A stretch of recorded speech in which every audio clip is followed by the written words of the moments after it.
Finally, let's talk about nuclear chemistry. So compared to the energy that is released per mole of reactant during chemical reactions, nuclear reactions produce much greater energy, which first describes a risk of using the radioisotope cobalt-60 in treating cancer. So production of acid rain or greenhouse gases, they have nothing to do with treating cancer. Or the ozone depletion has nothing to do with treating cancer. So it's just increased biological exposure. Which type of reaction is represented by each of these equations? So these are the most common examples of fission and fusion, because these are kind of the only examples of fission and fusion that we know of. With fission, we also have successful fission with plutonium besides uranium. So whenever you see these equations, remember that they represent fission and fusion. So equation 1 is fission and equation 2 is fusion. Number 4, which nuclear emission has the least penetrating power and greatest ionizing ability? So least penetrating power means we are talking about the one that has that can go through the least amount of stuff. So we know that is the alpha radiation or alpha particles. And then greatest ionizing ability means it has the greatest charge. So if you compare the charge of everything in the table, it's going to be alpha particle is the one that has the greatest charge. Which nuclear equation represents spontaneous decay? So spontaneous decay is the one that only has one reactant.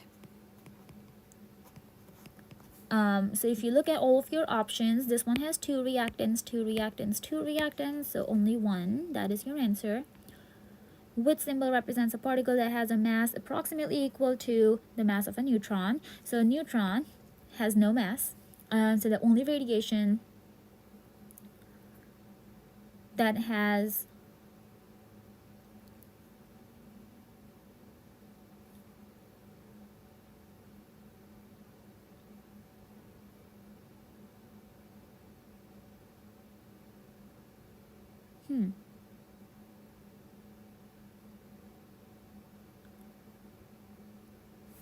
Okay, sorry, I mixed that with the electron. So neutron has a mass of 1. Neutron and proton, they both have a mass of 1. Electrons have a mass kind of equal to 0. So we are looking for something that has a mass equal to 1. So beta has a mass of 0, alpha has a mass of 4, proton is the one that has a mass of 1.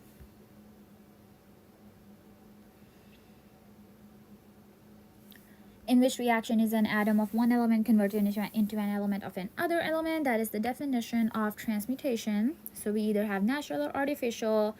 Natural is when it's spontaneous, artificial is non-spontaneous. Some examples are fission and fusion.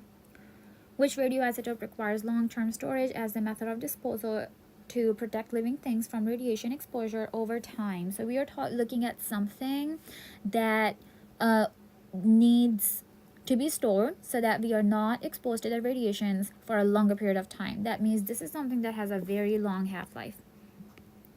So you can go to table N, where you are given the half-lives of radioisotopes, and find the one that has the longest half-life. Which statement explains the energy term in this reaction?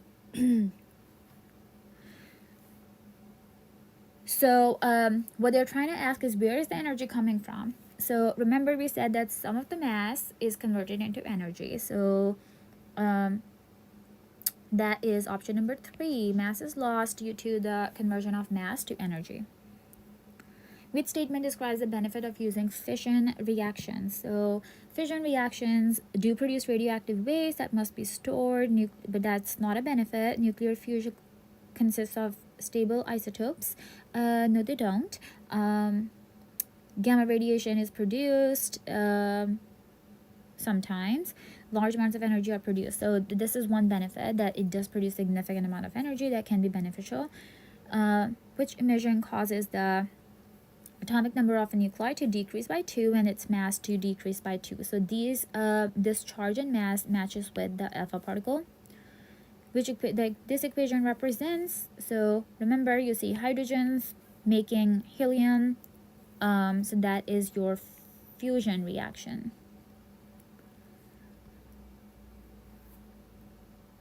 Identify the decay mode for neon 19. Remember, go to table N to answer this question. Explain in terms of half-lives why radium-226 may have been used more often than the other radioisotopes in these paints.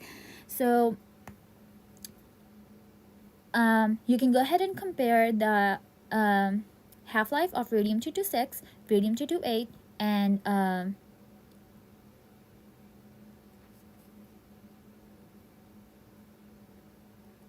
I wonder if you have this isotope in table N. But even if you don't, and even if you can only compare this with radium-228, that is fine, because you can say that the reason why, you can just make your decision based on that. So let me try to find that very, very quickly.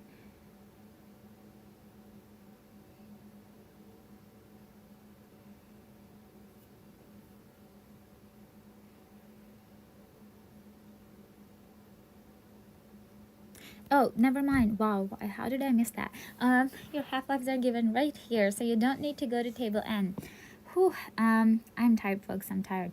Okay, so as you can see, there's a significant difference between the half-lives of radium-226 and the other two. So, reason why we're using this one is because it has a longer half-life, so it helps more.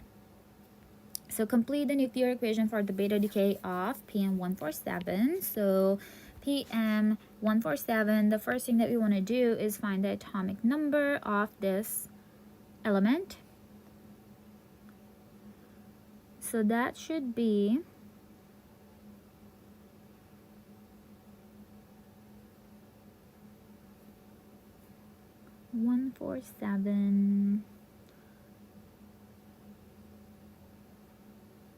about 61. And then they already told you that this is going to be a beta decay. So beta has a mass of 0 and a charge of -1. So now you just do the math. So 147 minus 147 minus 0, that gives you 147. And then 61 minus -1, that gives you 62. And the symbol for this element is Sm, the element that has an atomic number of 62. What fraction of an original radium-228 sample remains unchanged after 17.4 years? So after 17.4 years, the first thing that you want to figure out is how many half-lives have passed. So we know that one half-life for radium-228 is 5.8. So 17.4 is about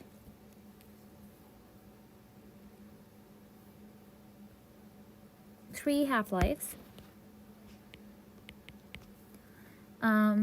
So that means if we started with a sample of 1, after the first half-life, we had 1/2 of that sample left. After the second half-life, we had about 1/4 left. And after the third half-life, we had about 1/8 left. So this is the fraction that is left. Based on table N, determine the total time required for an 80-gram sample of cobalt-60 to decay until only 10 grams of the sample remains unchanged. So we went from 80 grams to 10. So let's figure out how many half-lives have passed. So after the first half-life, we went to 40, then to 20, and then to 10. So that is in total 3 half-lives. And so we want to figure out how much time it took for 3 half-lives. So 1 half-life of cobalt-60, according to table N, is about 5.271 years. So if we had 3 half-lives, we just multiply with the 3. Determine the time required for a sample of cesium-137 to decay until only,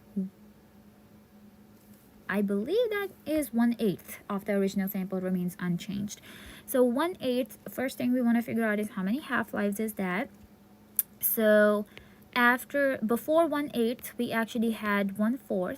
Before 1/4, we had 1/2, and before 1/2, we had 1. So that means we are done with about 3 half-lives in this case. So if one half-life of cesium-137 is 30.2 years, then the time that we need to only have 1/8 of the sample left will be 3 times of that. Complete the nuclear equation in your answer booklet, which you don't have, for the decay of cesium-137 by writing a notation for the missing product. So cesium-137 has a decay mode of beta negative. So that is beta particle, the mass of 0, charge of -1. The atomic number of cesium is 55. So 137 minus 0 is 137. And 55 minus -1 is 56. So that is barium.